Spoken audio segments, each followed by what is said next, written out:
क्या हाल है बच्चों। जैसे कि आज आप लोगों का लास्ट चैप्टर तो नहीं बोलूंगा मैं, लास्ट डे है इस महीने का जो खत्म होने वाला है बेसिकली।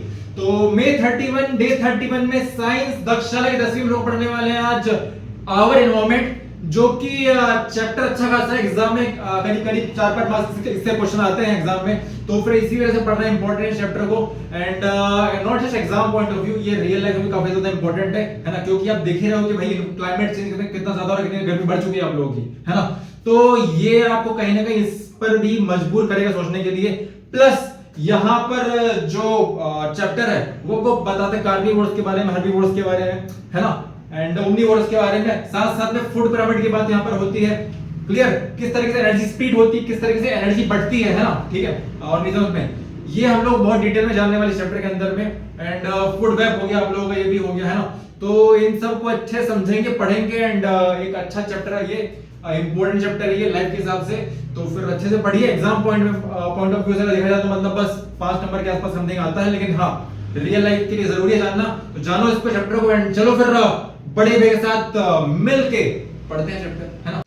तो फिर चलिए बड़े भैया से हम लोग पूछते हैं सवाल आप लोगों का। जैसे कि एनवायरमेंट चैप्टर हम लोगों ने स्टार्ट कर डाला है, and let's begin this topic, let's understand this topic, है ना। बायोलॉजी खत्म हो जाएगा आप लोगों का आज एनवायरमेंट चैप्टर के साथ। तो क्या कहते हैं बड़े भैया, इसके पहले थोड़ा चैप्टर भी दिखा दूँ आप लोगों को मैं, है ना। 31 है एंड 13th चैप्टर है ये, और एनवायरमेंट, है ना, किसका, बायोलॉजी का, आप लोगों का क्लास 10th में, ठीक है।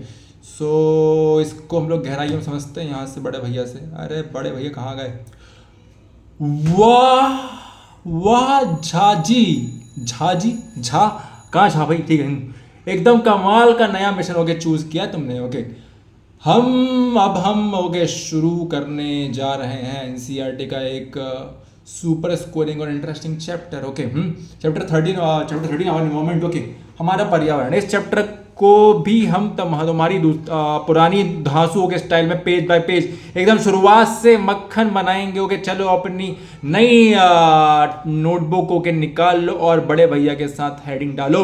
हमारा नया लर्निंग प्लान क्या होने वाला आप लोगों का, इकोसिस्टम एंड इट्स कंपोनेंट्स, पारिस्थितिक संतंत्र, ओके, है ना, food chains and food webs and energy flow को हम यहाँ जानेंगे। ओके आहार श्रृंखला एंड ऊर्जा का प्रवाह, एनवायरमेंटल प्रॉब्लम्स, ओजोन डिप्लीशन हो गया, एंड वेस्ट मैनेजमेंट हो गया आप लोगों का, ओजोन परत और कचरा प्रबंधन। तो फिर चलिए okay let's begin this chapter, let's begin this topic. Page 1 आपका है इकोसिस्टम है क्या, क्या परिस्थितिकों के तंत्र, है ना। पेज 209 की बात करते हैं यहाँ पे अपन, जैसे कि आप देख सकते हो 209 पेज नंबर दिख रहा है क्या। हाँ तो ये जो पेज नंबर दिखाई पड़ रहा है आप लोगों को, कहा गया इकोसिस्टम के जैसे, है ना, स्टार्टिंग में क्या, ecosystem what are its components, इसकी बात थोड़ी तो हम लोग यहीं पे डिस्कस करने वाले होंगे इस बारे में।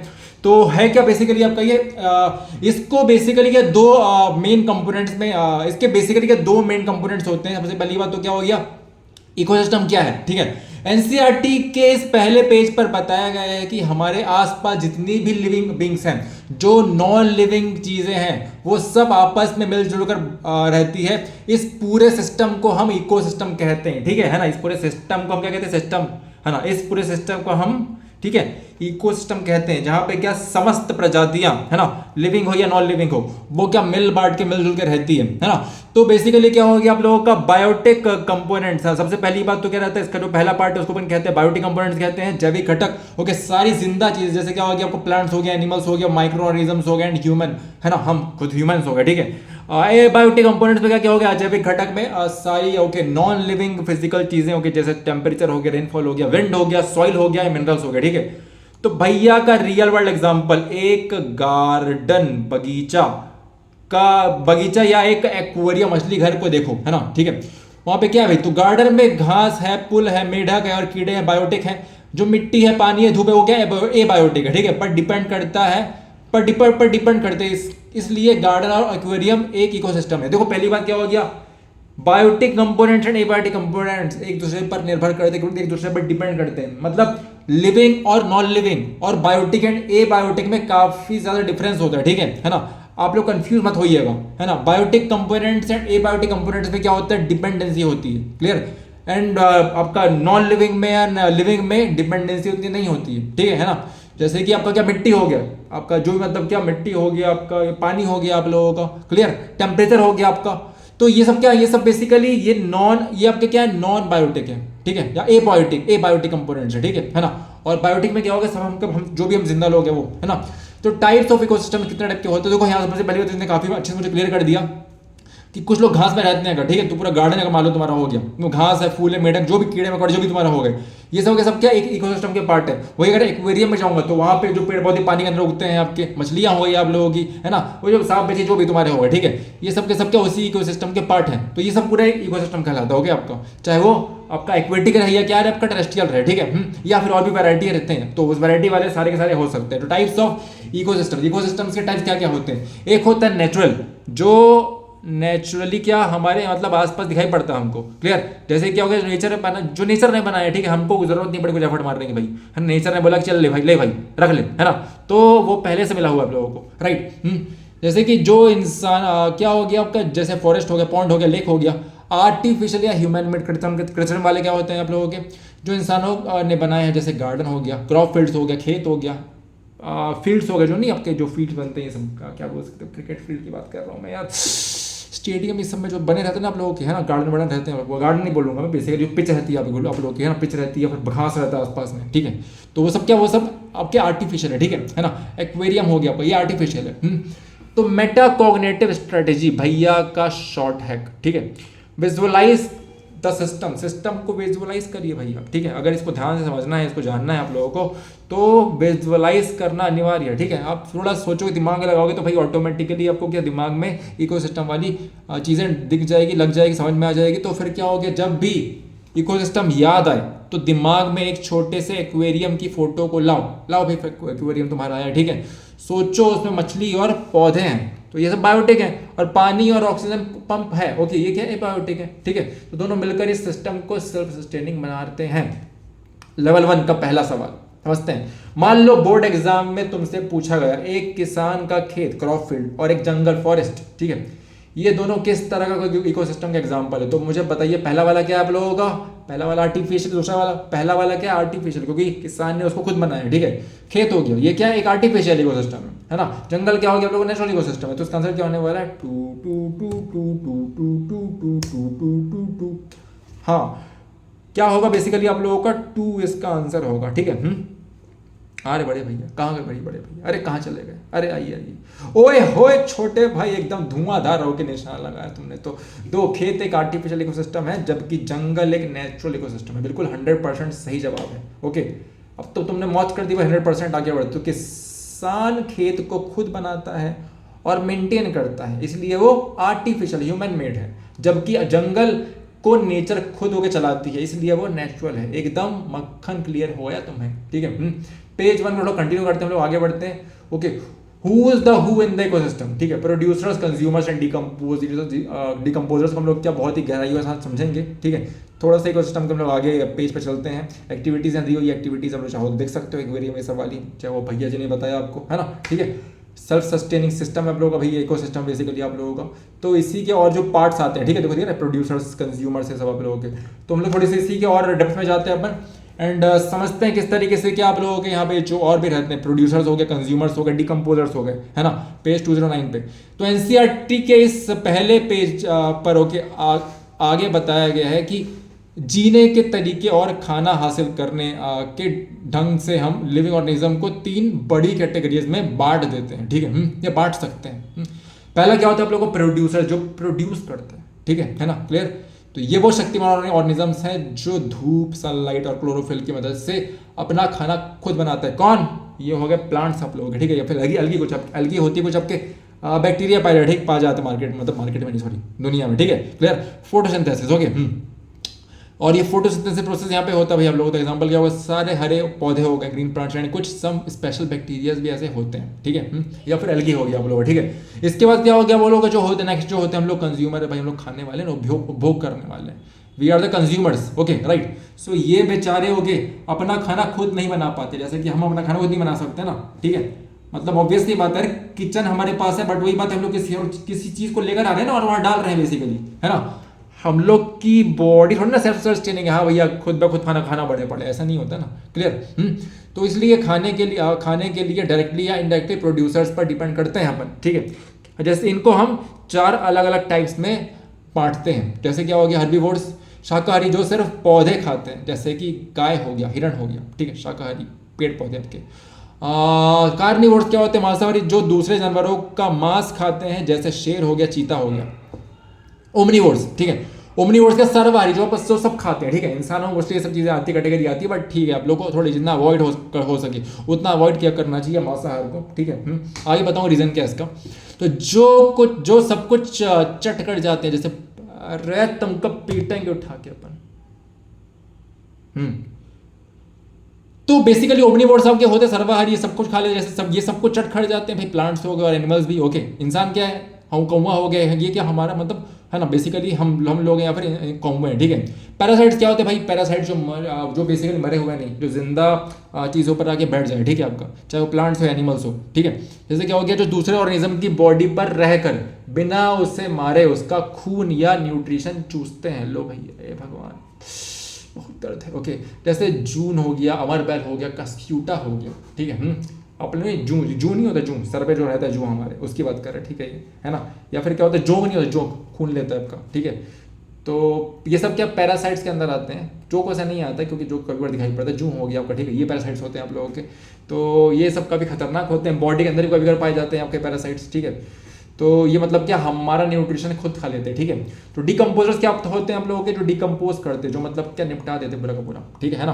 अब घटक, ओके, नेचर को सफाई, क्या नेचर के सफाई कर्मचारी भैया, है ना। तो मतलब क्या हो गया, इट मीन्स कि अगर कुछ भी ऐसा वेस्ट रहता है जो क्या बायोटिक है ना, उसको ये एकदम निपटा डालते हैं। ओके, क्लियर, कुछ नहीं बचेगा बोलते हैं। ओके, सबसे इंपॉर्टेंट, जब कोई पौधा या जानवर मर जाता है तो ये बैक्टीरिया और फंगी होके उनके मरे हुए जिस्म और कचरे को डिकम्पोज, ब्रेक डाउन करते हैं। ये कॉम्प्लेक्स ऑर्गेनिक चीज़ों को सिंपल ऑर्गेनिक, इनऑर्गेनिक ओके मिट्टी में मिला देते हैं। इससे मिट्टी क्या हो जाती है, फिर उपजाऊ हो जाती है भैया अपना, ठीक है, बंजर ज़मीन से। तो ये उपजाऊ के फर्टाइल हो जाती है, ओके, और पौधे ओके उससे वापस यूज़ कर लेते हैं। अगर ये ना होते तो पूरी धरती पर लाशों और कचरे का ढेर लग जाता, समझे। तो इंपॉर्टेंट है सारे के सारे, ओके। तो इसको ध्यान देंगे आप लोग, कौन डिकम्पोजर सब लोग हो गए।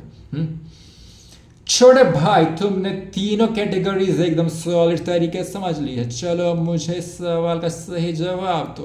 वेट वेट वेट वेट, तो सारी कैटेगरीज को हम लोगों ने क्लियरली मेंशन किया है, जो जो हमने वहाँ पढ़ा, ठीक है। वही चीज़ यहाँ भी देख रहे हैं अपन, ये चीज़ है आप लोगों का, है ना। ये एक्टिविटी भी यहाँ दी हुई है आप लोगों की। Food chains and food webs हम लोग एंटर करने वाले हैं, बट रुक जाइए, उसके पहले हम लोग ये सवाल का जवाब देते हैं भाई साहब। क्या है भाई तुम्हारा सवाल, क्या है आखिर। अगर तो हम किसी इकोसिस्टम से सारे डिकम्पोजर्स, बैक्टीरिया और फंगी, ओके, को पूरी तरह गायब कर दें, तो मिट्टी और एनवायरनमेंट के ऊपर इसका क्या असर पड़ेगा। मिट्टी पहले से ज़्यादा उपजाऊ, फर्टाइल हो जाएगी, ओके। कचरे और मरे हुए ओके ऑर्गेनिजम्स का ब्रेकडाउन रुक जाएगा और मिट्टी को न्यूट्रिएंट्स, रेप्लेनिशमेंट ओके नहीं मिलेंगे। पौधे अपना खाना ज़्यादा तेज़ी से बनाने लगेंगे। क्या बोल रहे हैं भाई, ये क्वेश्चन क्या था पहले बता करिए। डिकम्पोजर जो आपका है अगर पूरी तरह गायब हो जाए तो क्या कचरे और मरे हुए ऑर्गेनिजम्स का ब्रेकडाउन रुक जाएगा और मिट्टी को न्यूट्रिएंट्स रिप्लेनिशमेंट है ना नहीं मिलेंगे। इसका आंसर भी क्या होने वाला है, 2। ये सारे सही आंसर 2 ही क्यों होते हैं भाई, समझ में वो नहीं आता इसका।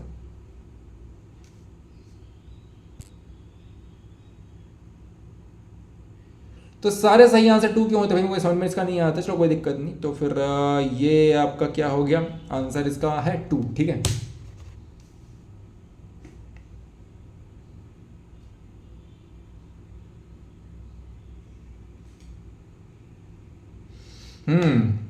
एकदम झक्कास छोटे भाई, तो ऑप्शन 2 ओके बिल्कुल सही जवाब है। तुमने बात को एकदम साफ साफ समझ लिया है। अगर डिकम्पोजर्स नहीं होंगे तो सारी डेड बॉडीज और कचरा वैसे का वैसे ही पड़ा रहेगा और मिट्टी को वापस न्यूट्रिएंट्स नहीं मिल पाएंगे। नेचर को रिसाइकलिंग सिस्टम ही, नेचर का जो रिसाइकलिंग सिस्टम वही क्या हो जाएगा, जम हो जाएगा, वही जम जाएगा, ठीक है आप लोगों का।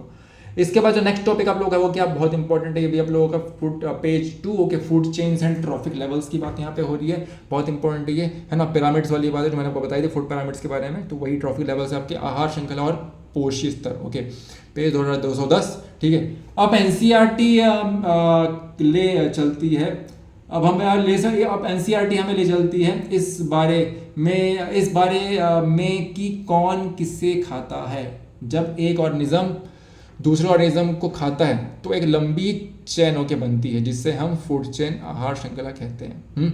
इस फूड चेन का हर एक स्टेप एक ट्रॉफिक लेवल होके पोषित स्तर होके बनाता है। चलो इसको एक पिरामिड की तरह होके समझते हैं। देखो पहला क्या होता है आप लोगों का बहुत इंपॉर्टेंट, ये डायग्राम को दिखा भी दे रहा हूँ मैं ताकि आप समझ सको, ठीक है। ये देखो ये फूड चेन है, ये वेब्स है आप लोगों के, फूड वेब्स है एंड ये ट्रॉफिक लेवल है, ठीक है आप लोगों का, है ना। इसकी बात अभी वो कर रहे हैं। सबसे पहला क्या होता है आप लोगों का, पहला क्या होता है आप लोगों का, सबसे पहले trophic first trophic level which is your base, ठीक है। ये सबसे ज़्यादा इसमें सबसे ज़्यादा लोग पाए जाते हैं। क्या होगा, ये प्रोड्यूसर्स होगा, ठीक है। प्रोड्यूसर्स के बाद कौन होते हैं, प्राइमरी कंज्यूमर्स आते हैं, फिर सेकेंडरी कंज्यूमर्स आते हैं, फिर कौन आते हैं, टर्शरी कंज्यूमर्स, ठीक है। ट्रॉफिक लेवल इस तरीके से आपका मूव करता है। तो फर्स्ट ट्रॉफिक लेवल क्या हो गया आपका, यहाँ आते हैं प्रोड्यूसर्स, ग्रीन प्लांट्स, जो सोलर एनर्जी को फिक्स करते हैं। सेकेंड ट्रॉफिक लेवल पे कौन आते हैं, यहाँ आते हैं प्राइमरी कंज्यूमर्स, हर्बीवोर्स हो गए या फिर शाकाहारी लोगों को, ठीक है, जो सीधे सीधे पौधों को खाते हैं। थर्ड ट्रॉफिक लेवल में क्या आता है, यहाँ आते हैं सेकेंडरी कंज्यूमर्स, स्मॉल कार्निवोर्स, जो हर्बीवोर्स को खाते हैं। फोर्थ ट्रॉफिक लेवल में कौन आता है टॉप पे, ठीक है, कौन आता है, यहाँ आते हैं टर्शरी कंज्यूमर्स, लार्ज कार्निवोर्स, जो सबसे बड़े मांसाहारी होते हैं। अरे बाबा, oh my God so bad. तो लेवल 1 का तीसरा सवाल हो कि मान लो तुमसे एक सिंपल फूड चेन दी गई है, तुम्हें एक बेसिकली तुमसे क्या होता है भाई, तुम्हें ओके एक सिंपल फूड चेन दी गई है। घास हो गया, ग्रास है ना, बकरी हो, गोट हो गया, इंसान हो गया, है ना। गोट नहीं खाना चाहिए सभी, ठीक है, it's not a good thing. Okay so इससे काफ़ी नुकसान होता है हमारे, मतलब बेसिकली ऑब्वियस सी बात है, क्यों किसी को मारना भाई, है ना।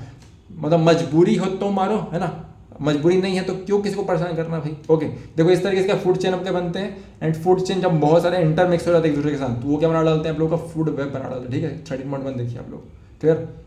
सो let's move to the next part. यहाँ पे कुछ इंपॉर्टेंट और इंटरेस्टिंग चीज़ें हम जानने वाले हैं, है ना। देखो यहाँ पे दिया हुआ क्या दिया हुआ है, 10% वाली बात है, 10% का रूल है ना। प्रोड्यूसर की जो 10% एनर्जी होती है वो किसके पास जाती है, ऊपर वाले के पास उसके, है ना। फिर प्राइमरी वाले के पास होती है, फिर सेकेंडरी, फिर टर्शरी के पास। इस तरीके से क्या 10% का रेशियो को बढ़ता जाता है ना। बताओ इस फूड चेन में बकरी ओके गोट कौन से ट्रॉफिक लेवल पर आएगी, है ना। First trophic level, second trophic level, third trophic level, प्रथम पोषी स्तर, द्वितीय पोषी स्तर, तृतीय पोषी स्तर पे। तो सोचो स्टेप बाय स्टेप ऊपर से चढ़ो और सही निशाना लगाओ। तो क्या होने वाला है बताओ, घास हो गया, ग्रास हो गया, ठीक है, हो गया बकरी हो गया, गोट हो गया, इंसान हो गया, ठीक है। तो देखो सबसे पहली बात क्या होने वाला है, ये स्टेप बाय स्टेप ऊपर ओके, यस ऊपर चढ़ो ओके, है ना, और सही निशान लगाओ। बताओ कि फूड चेन में बकरी हो कि गोट कौन से ट्रॉफिक लेवल पे आएगा। तो बकरी क्या आप लोगों की, बेसिकली बकरी आपकी नॉन वेज तो नहीं होती है भाई, तो ये किस पे आएगी आप लोगों की, या सम में सेकंड, ठीक है, सेकंड क्या चल रहा है, सबका सेकंड है भैया। सो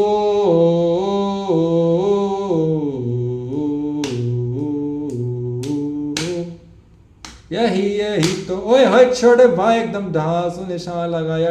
2 सेकंड ट्रॉफिक लेवल ओके, द्वितीय पोषी स्तर ओके, है ना, बिल्कुल सही और एक्यूरेट जवाब है। छाग है तुम तो ओके, घास प्रोड्यूसर है फर्स्ट लेवल ओके, बाकी उसको क्या लिख खाती है ओके, तो वो प्राइमरी कंज्यूमर बन गई ओके, सेकंड लेवल ओके, एकदम क्रिस्टल क्लियर। चलो अब एनसीईआरटी के पेज 210 टू 211 का के सबसे बड़े ट्विस्टर पर चलते होंगे, the 10% law of energy flow, ऊर्जा का 10% नियम। बहुत इंपॉर्टेंट, बहुत ज्यादा इंपॉर्टेंट, एग्जाम में काफी बार पूछा गया है, तो इसको आप लोग पढ़ेंगे, ठीक है। तो जो टॉपिक हम लोग स्टार्ट भी करने वाले हैं, ठीक है, page 2 the 10% law of energy का खेल हो गया, पेज 210 टू 211। हम जो खाना खाते हैं वो हमारी बॉडी के लिए फ्यूल भाप का काम करता है, पर क्या सारी की सारी एनर्जी ओके अगले लेवल तक पहुंचती है, बिल्कुल नहीं ओके। लिंडरमैन के नाम का साइंटिस्ट ने एक रूल बताया जिसे एनसीईआरटी में बहुत अच्छे से समझाया गया, ठीक है। इस 10% रूल के बारे में अगर थोड़ा समझो गहराइयों में आप लोग जाके, ठीक है, तो ये रियलाइज आप लोगों को ये होगा कि जो 10% रूल है आप लोगों का ना, ये बहुत ज़्यादा काम का है। एंड कुछ आपको सिखाएगा, बताता हूँ क्या सिखाएगा। देखो पहली बात, क्या 10% ही बेसिकली, अगर मान लो कोई प्रोड्यूसर है आपका, है ना, वो अगर ले रहा है एनर्जी, किसे ले रहा है, सन से ले रहा है, क्योंकि सन एक अल्टीमेट सोर्स है, ठीक है, एनर्जी का। अब सन से अगर वो एनर्जी लेता है तो एनर्जी अब क्या होने वाली है, एनर्जी प्लांट में जाएगी, प्लांट बस 1% ही एनर्जी ले पाता है, ठीक है। उसके बाद जो बाकी 99% एनर्जी बचती है वो किसी मतलब की नहीं होती है ना, वो मतलब वेस्ट जाती है कहीं ना कहीं। तो 1% जो उसका एनर्जी है जो सन का लिया गया प्रोड्यूसर्स या प्लांट्स के द्वारा, है ना, वो उस 1% का 100% पार्ट कंज्यूम करता है, अपने पास लेता है। एंड जब उसके पास 100% एनर्जी आती है ना, तो अगर उस प्लांट को और आपका ऑर्गेनिज्म खाएगा, है ना, या फिर जो भी मतलब हर्बीवोर्स है वो खाएंगे, तो उनके पास बस 10% एनर्जी ही जाएगी, है ना। और उस 10% का जो पार्ट रहेगा बेसिकली, है ना, 10%, वो मतलब किसके पास जाने वाले, कार्निवोर्स के पास, या आगे आगे के जो मतलब आपके जो कौन है कंज्यूमर्स हो गए, ठीक है, उनके पास जाने वाले सेकेंडरी टर्शियरी में। तो मैं आपको ये बता रहा हूँ कि ये जो कंज्यूमर्स आपके सारे, मतलब मैं आपको ये बता रहा हूँ कि किस तरीके से जो नॉनवेज रहता है ना, वो उतना न्यूट्रिशन वो दे नहीं सकता। हाँ, कुछ चीज़ों कमी रहती है आप लोगों की, B12 वैसे कमी रहती है ना। जो आपका ये रहता है कौन सा फ्लैश, वो ज़्यादा अच्छे से डाइजेस्ट भी हो जाता है आप लोगों का, बट ये नहीं हो पाता। मगर हाँ, ये है कि आप लोगों को मतलब ज़्यादा बेटर ये लाइफ दे पाएगा, ठीक है, कौन, जो वेज है ना। आगे बढ़ते हैं। तो 10% की हम लोग यहाँ अगर बात करेंगे, क्लियर। जब कोई प्राइमरी कंज्यूमर होगा, जैसे क्या होगा, देखो सनलाइट टू प्लांट्स, एक टेरेस्ट्रियल होके इकोसिस्टम में होके हरे पौधे होके अपने ऊपर होके पड़ने वाली धूप होके सनलाइट का सिर्फ 1% हिस्सा ही फूड एनर्जी में बदल पाते हैं, है ना। द 10% रूल, जब कोई प्राइमरी कंज्यूमर जैसे बकरी होके उन पौधों को खाती है तो मिलती हुई वो एनर्जी को, मिलती हुई, ठीक है, ओके, एनर्जी का एक बड़ा हिस्सा होके हीट के रूप में इन्वायरमेंट में उड़ जाता है, ठीक है, ऐसा होता है भाई, क्लियर। कुछ डायरेक्शन में होके और कुछ बॉडी के कामों में खर्च होता है। आगे क्या हो जाता है, आगे क्या जाता है, खाए गए खाने का सिर्फ 10% हिस्सा ही अगले ट्रॉफी लेवल के कंज्यूमर के लिए अवेलेबल हो पाता है। मतलब सिंपल सी बात है, अगर कोई मान लो कि बकरी है, बकरी अगर क्या करेगी, बकरी अगर 10 पेड़ पौधे खाएगी, है ना, तब जाके मतलब वो क्या 100% गेन कर पाएगी, ठीक है, एनर्जी को, क्लियर। वैसे ही तुम्हारा क्या हो गया, अगर कोई ये है आपका कार्निवोरस हो गया, शेर है मान लो, शेर अगर 10 बकरी खाएगा तब जाके उसको एनर्जी मिलेगी, है ना, 100%। तो मतलब कुल मिला के बात ये है कि भैया इस तरीके से चीज़ें हो रही है हमारे एनवायरमेंट में। तो राइट, अगर ट्रॉफी लेवल में कंज्यूमर के लिए अवेलेबल होता है तो भैया का सिंपल मैथमेटिकल कैलकुलेशन, ठीक है, काफी इंपॉर्टेंट एग्जाम में इस तरीके के क्वेश्चन आप लोग आते हैं, ओके। तो मान लो कि पौधों के पास, okay, 10,000 10,000 okay joule, okay, energy है, बकरी के पास इसका 10% पहुंचेगा, जो क्या हो गया 1,000 जूल हो गया, है ना। शेर के पास बकरी का 10% पहुंचेगा, कितना हो गया 100 जूल हो गया, हाँ, ठीक है। तो क्योंकि हर स्टेप पर 90% एनर्जी का नुकसान होकर लॉस हो जाता है, इसलिए फूड चेन आमतौर पर सिर्फ 3 से 4 स्टेप्स की होती है, उसके बाद यूजेबल एनर्जी बचती ही नहीं, ठीक है ना, क्लियर। तो भाई इस तरीके से चीज़ें होती है, समझे कि नहीं समझे, है ना। काफ़ी काम कर जैसे एग्जाम में क्वेश्चन पूछता है तो भाई अच्छे से पढ़िएगा इसको आप लोग, ठीक है। पेज नंबर 3 क्या होगा, energy flow is unidirectional, okay, ऊर्जा का एक दिशीय प्रवाह, है ना। पेज 211 एनसीईआरटी के इस डायग्राम को ध्यान से देखो, यूनिडायरेक्शन एक ही दिशा में ऊर्जा का प्रवाह, ओके, हमेशा एक ही डायरेक्शन में होता है। जो एनर्जी पौधों ने धूप से ली वो वापस धूप नहीं बन सकती, ठीक है। जो एनर्जी बकरी ने पौधे से ली वो वापस पौधे को नहीं मिल सकती। एनर्जी हमेशा आगे बढ़ती है, पीछे नहीं आती, समझे, इसका ध्यान रखेंगे आप लोग। हमेशा क्या होती है, मूव करती है डायरेक्शन में, ठीक है। तो छोटे भाई, ओके, है ना, तुमने 10% लॉ का पूरा मैथ्स, ओके, एक लॉजिक एकदम ओके चकाचक समझ लिया है। चलो अब यहाँ के जल्दी से मुझे इस स्टैंडर्ड बोर्ड एग्जाम न्यूमेरिकल का जवाब दो। सवाल, अगर एक फूड चेन में प्रोड्यूसर्स प्लांट्स के पास 20,000 जूल एनर्जी है तो 10% लॉ के मुताबिक सेकेंडरी कंज्यूमर्स तीसरे लेवल तक कितनी एनर्जी पहुंचेगा? बोलो कितनी भाई एनर्जी? 20,000 जूल थी तो 20,000 का पास 10% मतलब कितना हो गया आप लोगों का? कितना हो गया?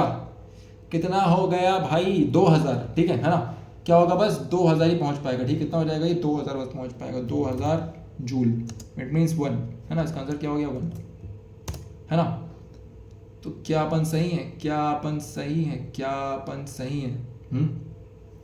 बताएंगे भाई साहब भी। तो 10% एनर्जी बस क्या होगी? अरे वाह, मौज कर छोटे भाई, एकदम धुआंधार कैलकुलेशन के की है तुमने। ओके, कितना हो गया? ओके, 200 जूल, बिल्कुल सही और परफेक्ट जवाब है बोर्ड एग्जाम में। 1 मिनट, पगला गया तुम भैया? हाँ ठीक है, देखो लेवल क्या हो गया? देखते हैं, रुको। चलो इसका मैथ्स हो गया, एक बार ध्यान से देखते हैं, देख लेते हैं ताकि दिमाग में हमेशा के लिए फिट हो जाए। लेवल 1 में क्या होगा, ऑब्वियस सी बात है 20,000 रहेगा। अब 20,000 का क्या होता है, 10% आपका 2,000 तो हुआ, तो लेवल 2 में जाएगा नहीं, लेवल 2 में कितना जाएगा, देखो इसने क्या बोल के रखा है, ये सेकेंडरी कंज्यूमर की बात कर रहे हैं मेरे से, ठीक है। प्राइमरी कंज्यूमर कितना होगा 10%, मतलब 2,000 हो जाएगा। लेकिन उसके बाद एक और सेकेंडरी कंज्यूमर के पास गया तो इसका आंसर, हाँ बिल्कुल इसका आंसर क्या होने वाला है, आप लोग का 200 जूल होने वाला है, ठीक है, क्लियर। थर्ड में कितना होगा, 200 जूल होगा आप लोग का, है ना कि 2,000। तो यहाँ गलत अपन होगा, बट इसने सही बता दी, यहाँ पे गलती होती इसी वजह से आपको जरूरत पड़ती है इंसानों की, ठीक है।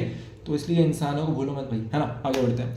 सो क्या हो गया, बायोलॉजी, यस, क्या हो गया, तुमने ओके बिल्कुल ओके सही दिमाग लगाया। 2,000 जूल किसके लिए था, ये सेकंड लेवल के लिए, ठीक है आपका। लेकिन थर्ड लेवल में क्या हो जाएगा आप लोगों का, ये 200 जूल हो जाएगा, ठीक है, सेकेंडरी कंज्यूमर के पास जैसे ही जाएगा वो।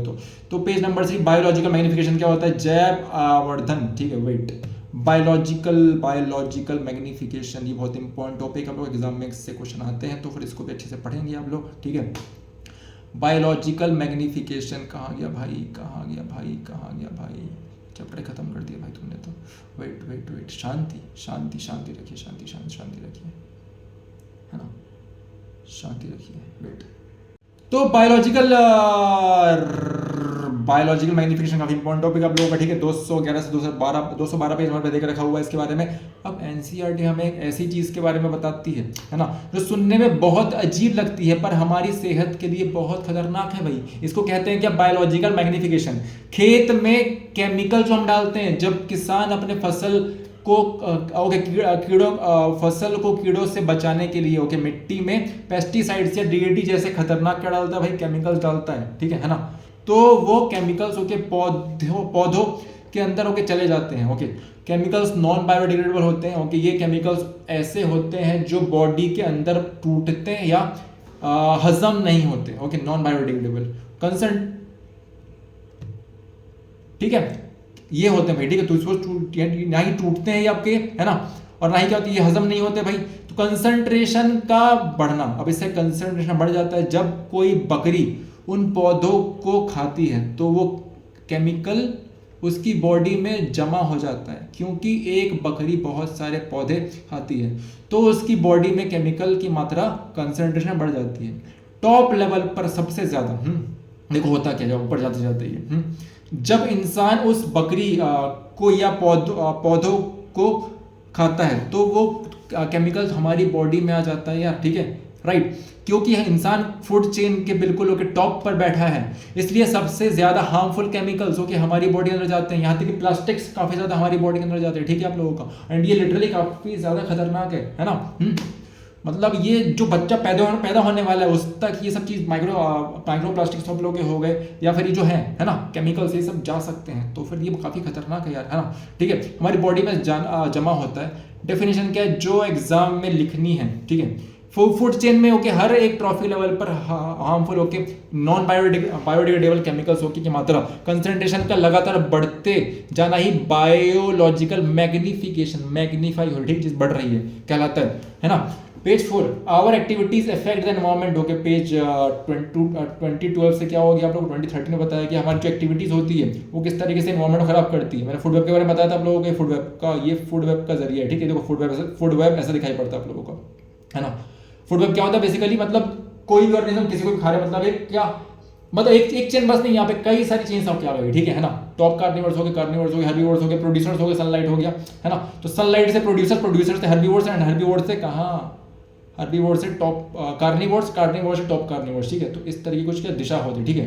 अब देन क्या हो गया आप लोगों का, how do our activities okay yes affect environment. मैंने हम पहले हम लोगों ने क्या पढ़ा, पहले हम लोगों ने यहाँ पर इसके बारे में पढ़ा, मैग्निफिकेशन के बारे में पढ़ा, बायोलॉजिकल मैग्निफिकेशन के बारे में पढ़ा, है ना। देखो ये देखो लिखा हुआ है ना, बायोलॉजिकल मैग्निफिकेशन लिखा है ना ये, ठीक है। इसके बारे में स्टडी की हम लोगों ने। अब लोग इसके बारे में जानने वाले ओजोन लेयर के बारे में, ठीक है। मैं समझा रहा आप लोगों को, समझेंगे इसको।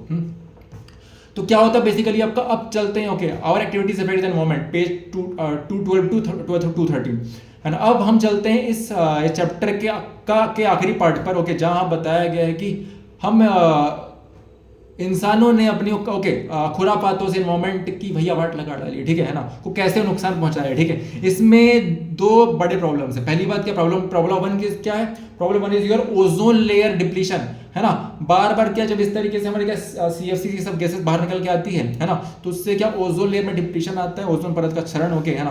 पेज 212 से 213 ओजोन O3 ओके क्या है, ओके हमारी धरती की के ऊपर ओके स्ट्रेटोस्फेयर में एक गैस की तैयार लेयर ओके, है ना, जिसे ओजोन लेयर कहते हैं। ये ऑक्सीजन के 3 एटम से मिलकर बनती है। किससे बनती है? O3 से O3 बनती है। बेसिकली क्या, 2 ऑक्सीजन रहता है आप लोग का और एक क्या रहता है आप लोग का, नेसेंट ऑक्सीजन रहता है, ठीक है, अकेला ऑक्सीजन। ये क्यों जरूरी है? ओके, ये सन से आने वाली खतरनाक यूवी रेज की अल्ट्रावायलेट पराबैंगनी किरणें, है ना, किरणें को धरती पर आने से रोकती है। अगर ये रेज धरती पर सीधे आ जाए तो इंसानों को स्किन कैंसर और आंखों की बीमारियां होगी, कैटरेक्ट हो सकती है। समझ में आ रहा है? देखो, तो ओजोन बनती किससे, ये लेयर वैसे खतरनाक होती है ओजोन जो है ना, लेकिन क्या है, क्योंकि ये हमको रोकती है। मतलब बेसिकली अगर वो हमारे पास आ जाए ओजोन तो पॉइजनस है, लेकिन वो अगर वहां पे रहेगी आसमान में स्ट्रेटोस्फीयर में आप लोग रहेगी तो क्या रहेगी, वो हमको बचाएगी, ठीक है, इससे यूवी रेस से बचाएगी, ठीक है, जिससे कि स्किन कैंसर एंड कैटरेक्ट होने का खतरा बढ़ जाता है, ठीक है। इससे हमको बचाती है कौन?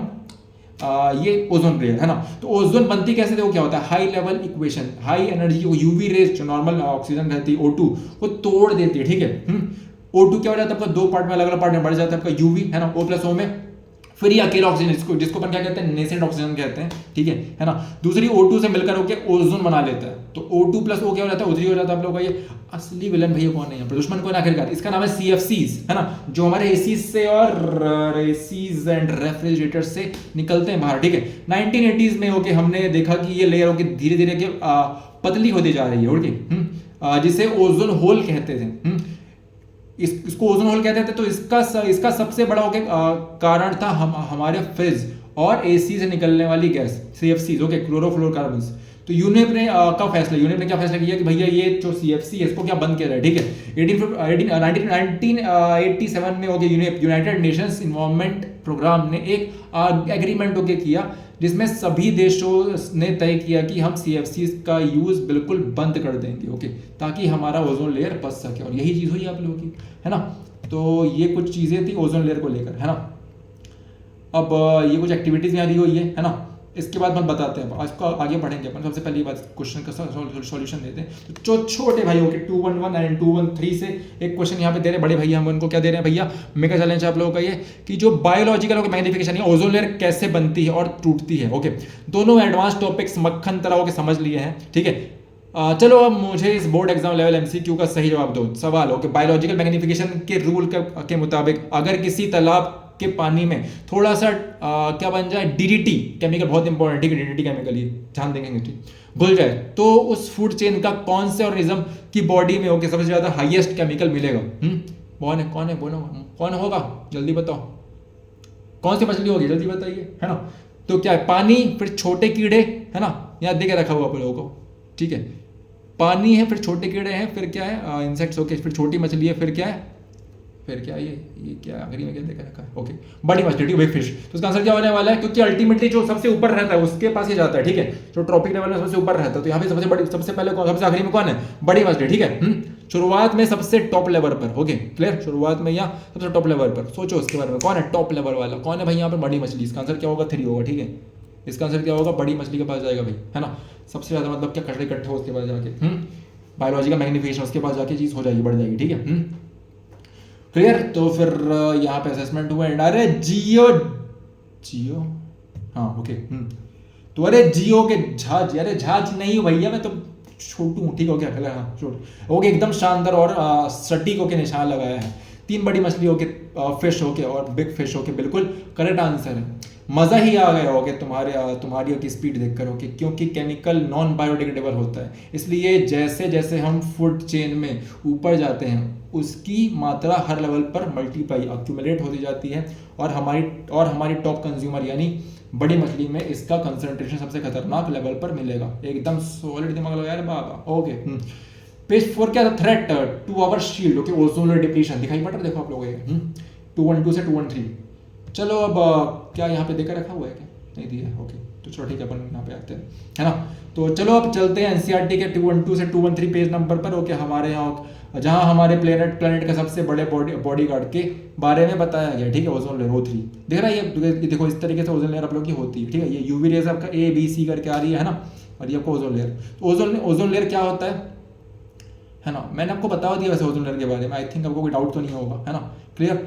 अब सीएफसी विलन भी हमने पढ़ लिया यहाँ पर इसके बारे में, है ना। मेटाकोग्निटिव स्ट्रेटेजी, ओके, भैया को टॉपर हो, भैया का topper note, okay, think about causes and effect, okay. जब भी तुम ग्लोबल वार्मिंग और ओजोन डिप्लीशन जैसे वो टॉपिक्स को पढ़ो, है ना, तो हमेशा उनके केमिकल फॉर्मूला, ग्लोबल वार्मिंग कितनी बढ़ चुकी है, सोचो कितनी गर्मी बढ़ रही है आप लोगों की, है ना, केमिकल चेंज, यहाँ पे क्लाइमेट चेंज आप लोगों को हो रहा है, कार्बन रिलीज बार बार ज्यादा हो रहा है, तो उनके केमिकल फॉर्मूला जो होती है और उनसे जुड़ी, है ना, ग्लोबल बॉडीज ओके, यूनेप को एक शॉर्ट ओके नोट कार्ड पर लिख लो। बोर्ड एग्जाम में फुल फॉर्म्स और केमिकल इक्वेशन डायरेक्ट पूछ ली जाती है, ठीक है।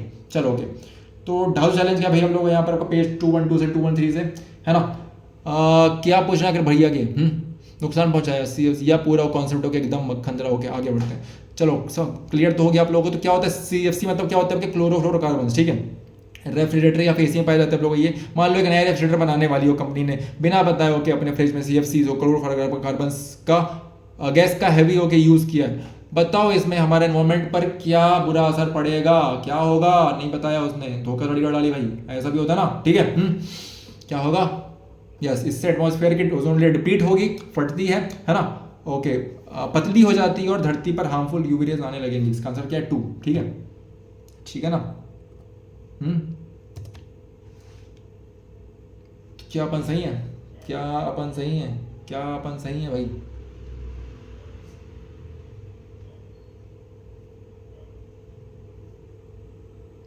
हाँ तो यस, ठीक है, अरे कमाल कर दिया भाई आपने, ठीक है ना, क्लियर। छोटे भाई एकदम धांसू के सटीक निशान लगाया, हो गया। तो फिर क्या होगा बेसिकली आपका यस 100% करेक्ट है भाई। हम लोगों को कौन सा यूवी रे वाला आंसर है ना, हार्मफुल यूवी रे से क्या करेगा, मतलब हमको नुकसान पहुंचाएगा, ठीक है, जो सन रहेगा फिर अगर ऐसा करते हैं तो। सीएफसी सीधा मतलब क्या, सीधे जाकर होके हमारी सुरक्षा कवचों के ओजोन लेयर को तोड़ती है, जिससे सन की गुस्से वाली यूवी रेज धरती पर आने का रास्ता मिल जाता है उसको, ठीक है। इस मुश्किल को समझ कर होके ही पूरी दुनिया में सीएफसी फ्री होके फ्रिज बनाना मैंडेटरी किया। तो फिर चलो फिर लास्ट टॉपिक हम चलते हैं यहाँ पर, ठीक है। चैप्टर के बिल्कुल होके आखिरी और हमारे रियल लाइफ से जुड़े होके सबसे बड़े होके पन्ना पर managing the garbage we produce, कैसे मैनेज करना है भाई कचरा, तुमने एक बनाओ, है ना, प्रोड्यूस करने वाला कचरा प्रबंधन, page 213 215, okay, this is managing the garbage we produce. So क्या हो गया यहाँ पर आपका पेज 4 और 5 हो गया, गार्बेज मैनेजमेंट, कचरा और उसके प्रकार, पेज 213 215। हम सुबह से शाम तक बहुत सारा कचरा होकर गार्बेज जनरेट करते हैं। एनसीईआरटी के मुताबिक इस कचरे को हम 2 मेन कैटेगरीज में बांट सकते हैं। पहला क्या हो गया, बायोडिग्रेडेबल वेस्ट, जैव निम्नीकरणीय कचरा। कॉन्सेप्ट ये वो कचरा है जिसे हमारे मिट्टी के बैक्टीरिया और डिकम्पोजर्स आराम से क्या कर सकते हैं, तोड़कर ओके, ब्रेक डाउन करके मिट्टी में मिला देते हैं, ठीक है। दिमाग लगाओ कि हमारी बॉडी के एंजाइम्स हर चीज़ को नहीं पचा सकते। जैसे हम कोयला नहीं ओके नहीं है, ओके, कि मिट्टी खाएं, ओके, वैसे ही कोयला मिट्टी खाता है कब से, ओके, वैसे ही बैक्टीरिया के पास भी ओके स्पेशल एंजाइम्स होते हैं जो सिर्फ नेचुरल चीज़ों को ही तोड़ पाते हैं, है ना। जैसे एग्जाम्पल क्या हो गया, रसोई का कचरा हो गया, ओके, क्या छिलके हो गए आपके, ओके, बचा हुआ खाना हो गया आप लोगों का, कागज हो गया, पेपर हो गया ना, सूखे हो गए, पत्ते हो गया, कपड़े हो गए। नॉन बायोडिग्रेडेबल वेस्ट क्या क्या आप लोगों के होते हैं भाई, जो डिग्रेड नहीं होते, है ना, प्लास्टिक तुम्हारा हो गया भाई, है ना, क्लियर, नायलॉन ये सब हो गया, है ना। तो कौन, यस, अजैव हो के निम्नीकरणीय कचरा हो गया। कॉन्सेप्ट वी ये वो कचरा है जिससे मिट्टी के बैक्टीरिया अपने एंजाइम्स से नहीं तोड़ पाते। इन पर धूप, गर्मी और प्रेशर का थोड़ा असर पड़ता है, पर ये एनवायरमेंट में हजारों साल तक वैसे के वैसे ही जिंदा रहते हैं और पॉल्यूशन फैलाते हैं, ठीक है। तो एग्जांपल्स प्लास्टिक की भी ओके, बोतलें हो गए, तुम्हारे पॉलिथीन बैग्स हो गए, एंड क्या कांच, ग्लास हो गए, मेटल्स हो गए, ठीक है। तो master case study okay, trains में डिस्पोजेबल कप्स जो दिखते हैं आप लोगों को, ठीक है ना, वो कप्स क्या होते हैं, वो कप्स अच्छे होते हैं क्या, शायद तक देखो दिख रहा है यहाँ पे, क्लियर है ना, जो डिस्पोजेबल कप्स आप लोग के होते हैं। अब उसमें क्या वो दिखता तो मतलब बढ़िया कुल्हड़ के समान है ना, वो अच्छा है, क्या बोल रहे हो समझे इसके बारे में। एनसीईआरटी में एक बड़ी मजेदारों की किस्सा बताया गया, ओके, पहले ट्रेन में क्या प्लास्टिक के ग्लासेस होके चलते हैं, ओके, जो गंदे होते थे और बीमारी फैलाते थे, ठीक है, प्लास्टिक के, जो बेसिकली मतलब गरम गरम चाय डाल दी तो मतलब क्या होता था, बेसिकली जो प्लास्टिक रहता था वो बॉडी के अंदर घुस जाता था, ठीक है, एंटर कर जाता था। लेकिन फिर सरकार ने क्या कुल्हड़ निकाला, ठीक है, मिट्टी के कप, है ना, शुरू किए। पर सोचो अगर मिलियंस कुल्हड़ रोज बनेंगे तो मिट्टी का तो वाट लग जाएगा ना भाई। ओके, मिट्टी की उपजाऊ के ऊपर वाली ओके जो परत है फर्टाइल सॉइल ही खत्म हो जाएगी, है ना। इसलिए आजकल डिस्पोजेबल पेपर कप्स होके यूज होता है क्योंकि पेपर एक बायोडिग्रेडेबल चीज है और इससे मिट्टी को नुकसान भी नहीं पहुंचता, ठीक है। तो ये था कुछ टॉपिक आप लोगों का। तो छोटे भाई तुम्हारे हमारे एनवायरमेंट का एक एक ओके कोना ओके इकोसिस्टम से लेकर कचरे के डिस्पोजल तक ओके सब कुछ एकदम चकाचक हमने समझ लिया। लेकिन हाँ, यहाँ पर ये भी समझना कि मतलब कि जो चीज़ें हम लोग नॉर्मली यूज कर रहे हैं, प्लास्टिक काफ़ी हद तक बैन नहीं हुआ है एंड 90% आपके जो आइटम्स है, 99% बोलूँगा मैं, आइटम्स कहीं ना कहीं प्लास्टिक में पैक होके आते हैं, है ना।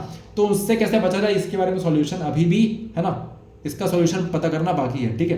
तो कुछ बैक्टीरियाज आप लोग कहते हैं मतलब जो ऐसा कर रहे थे, जो प्लास्टिक भी खा लेते हैं, बट वो बहुत ही रेयर है ना। तो काफी लॉन्ग टर्म के लिए हमको कुछ सोचना पड़ेगा, ठीक है। एक वास्ट जिसको हम लोग क्या कर सके, वास्ट लेवल पे लेके आ सके, ठीक है। एंड क्या हो गया आपका, चलो अब बड़े भैया को इस चैप्टर के आखिरी और सबसे important board exam okay MCQ का सही जवाब दो के दो सवाल ओके नीचे दिए गए ओके ग्रुप्स में ओके कौन से ग्रुप में सिर्फ और सिर्फ बायोडिग्रेडेबल जैव निम्नीकरण ओके चीजें शामिल है। जल्दी बताओ, घास, लकड़ी और प्लास्टिक। वुड प्लास्टिक हो गया, फलों के छिलके हो गए, केक हो गया, नींबू हो गया, रस हो गया, फ्रूट पिल्स हो गया या केक हो गया, लाइम जूस हो गया, एंड कपड़ा, कांच की बोतल ओके या और क्या लिखा है, छामदा ओके, क्लॉथ हो गया, ग्लास बॉटल हो गया, लेदर हो गया। समझना, बताओ यहाँ बायोडिग्रेडेबल की बात कर रहे हैं, ठीक है। तो ये कौन सा, इसका आंसर क्या होने वाला है आप लोगों का, सेकंड, ठीक है। सबका आंसर सेकंड बोलता है, झूठा ओके। ये क्या इसका आंसर है ना, सेकंड इसका आंसर, ठीक है। इसका भी आंसर सेकंड है आप लोगों का। So yes we are here. ओए होए जियो मेरे लाल ओके, एकदम हैट्रिक ओके मार दे तुमने ओके, दो ओके यार फलो, ठीक है। वही आंसर भाई तुम लोग आप लोगों का, ठीक है। बिल्कुल ओके करेक्ट और परफेक्ट आंसर है। बड़े भैया को एकदम मजा ही आ गया, क्या, फलों के छिलके, केक और नींबू का रस ओके। बाकी के ऑप्शंस में ओके प्लास्टिक और ग्लास बोतलें हैं ओके, उन्हें बैक्टीरिया टच भी नहीं कर पाते ओके, इसलिए वो नॉन बायोडिग्रेडेबल है। पर ये सारी खाने पीने की चीज़ें ओके मिलती है, जिससे मिट्टी में मिलकर ओके खाद मैन्योर बन जाती है, तो ये अच्छे हैं, ठीक है। तो chapter 13 our environment is successfully finished, खत्म हो गया। तो चलो छोटे भाई, है ना, तुमने बहुत ही शानदार तरीके से पूरी चैप्टर को एक एक पन्ना के साथ समझ लिया है, ठीक है। तुमने एक क्या ये हमने पूरा इसको देख लिया चैप्टर को, आई थिंक अब कुछ बचा नहीं ना, हाँ जी, चैप्टर खत्म हो गया आप लोगों का, ठीक है, क्लियर। तो फिर यस 10% यस 10 तुमने इकोसिस्टम 10% लो, बायोलॉजिकल मैग्निफिकेशन, ओजोन लेयर और गार्बेज मैनेजमेंट सब के सब ओके टॉप लेवल पर मास्टर कर लिया है ओके। जैसे कि हमारे रूल्स हैं ओके, अब हमें चैलेंज है हमारे grand board exam mock test round पर, ताकि क्या करना है, ठीक है, देखें कि तुम्हारा कॉन्फिडेंस कितना हाई है। तो क्या हुआ, क्वेश्चन 1 आप लोगों का, एक an ecosystem contains both living biotic and non living okay abiotic components. Suppose humans completely destroy a large natural okay forest to build a city, factories, complex, what will be the most direct negative okay impact on the remaining wildlife animals of that area. जल्दी बताओ क्या होगा आप लोगों का, जल्दी बताइए क्या होगा। अगर यहाँ पे लोग घर बना रहे थे, यही तो प्रॉब्लम है ना, हम क्या करते हैं, जो रिमेनिंग जंगल है उसको तोड़ के क्या करते हैं, अपना घर बनाते हैं।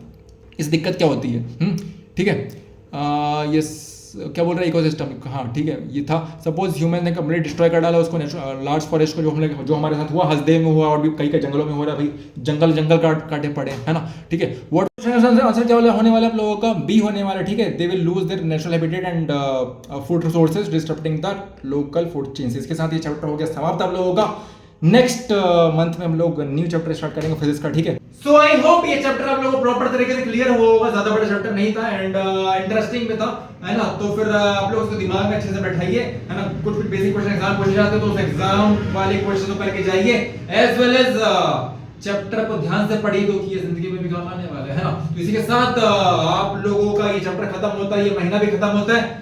हम लोग नेक्स्ट मंथ में शिफ्ट करने वाले हैं एंड बस फिर 14 डेज क्लासेस आप लोगों की और बचेगी, है ना।